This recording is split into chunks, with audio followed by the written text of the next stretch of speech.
Hey, how's it going? This is Roy from ratemyfuneral.com. That was Rate, by the way. Right, this is a real quick video for one, if you're following a tutorial and you're using R16, and two, if you have Invideo Pro, Invideo or Invideo Dark version 1.4 and backwards. I'm currently working on the new version that will feature the proper features for R16 for Invideo. But for now, here's a quick couple of ways to work around this. Let's hop on in and start somewhere. Okay, so the first thing I'm just going to cover quickly is just if you're following one of the older tutorials from the website or even the current ones, and you're still using R15 and back, then you're fine. However, if you're using R16, then the way I add reflections now is different. So here's an important tip. So let's just create a new texture. And let's just say this texture, I'm making a texture to put on something, and I'm saying, yep, what you need to do is add reflection. Now in R16, you've probably heard a million people bang on about this by now, but reflection has gone, as has specular. We're now left with reflectance. I say left, it's now new, reflectance, and it's great. It is really, really clever. It's a bit of a complicated one to get your head around at first, but once you kind of do, it is pretty cool. I'm not going to do too much on this right now. I'm going to save that for a dedicated tutorial. But just for now, let's just see if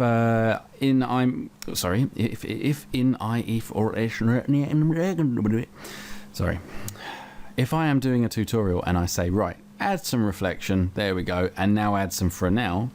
Now what you would do is you'd turn on reflectance, and then you'd come into here and you'd just do add, and then a reflection legacy channel, or layer, we should say. And this will pretty much give you what you had before with the reflection. If I say add Fresnel, that's now down here in a drop down, so we just press the plus there, and bang, there's your Fresnel. So you just turn that on. Either of these will work. The dielectric will be fine. We just turn that one on, and this little slider here is how much Fresnel you put on. So you can kind of see that's exactly what we are used to seeing in the oldie style. So you can then go ahead and put that on any of your objects, and that will act accordingly, you know, with a bit of reflection and do what it should do. So that's fantastic. Okay, another important point. Let's see. So this is running in Invideo. I've got Invideo Pro in the scene right now. That's how we've got the nice lighting going on here. However, there's one thing that you will have noticed if you've been using it with R16 is the enable floor reflection no longer works. This is a bit of a shame, but it should, in theory, just work, but for some reason it doesn't, and I've played with it and I haven't completely figured out why it's not working as it should. So for now, there's like a nice way to just get around this.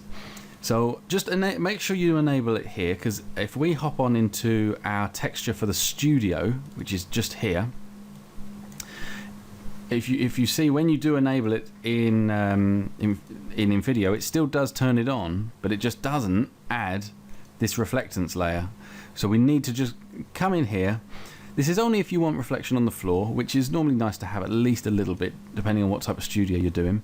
But so we just add, again, a bit of reflection legacy, and then we just use the is it reflection strength? Yes, we just use the reflection strength there, and we just pull that back a little bit.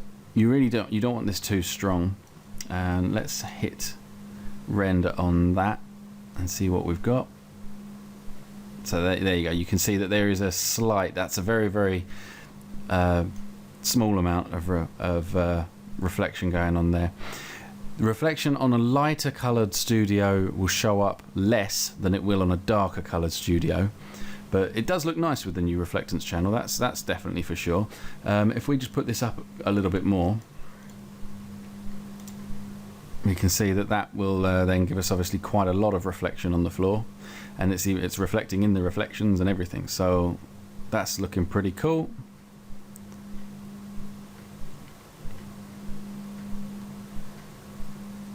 Excellent. So yeah, so you can kind of see how to get some reflection into the floor quite easily. If you then did want to add some of the blur, which we normally do from this slider here, you can just up this roughness a little bit. So under roughness, you don't want to do this too much. I mean, if we just do this, say 2, and then just hit render out on that, you'll see that the difference,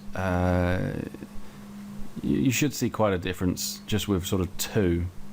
You see it gives you this slightly blurry line, and it sort of fades out to nothing quite quickly.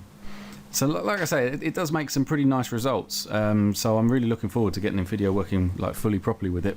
So let's just up this quite a bit. If we were to put this up to say 14 and then hit render, this will be the last one for this, because like I say, I want to keep this short. There you go. So you can see that's now really quite a blurry reflection on the floor, but it looks pretty cool. It looks pretty nice. So yeah, that is just about it. Yeah, okay. So hopefully that just keep you running for now until I get something proper released. And yeah, I'll see you in the next tutorial. Catch you later.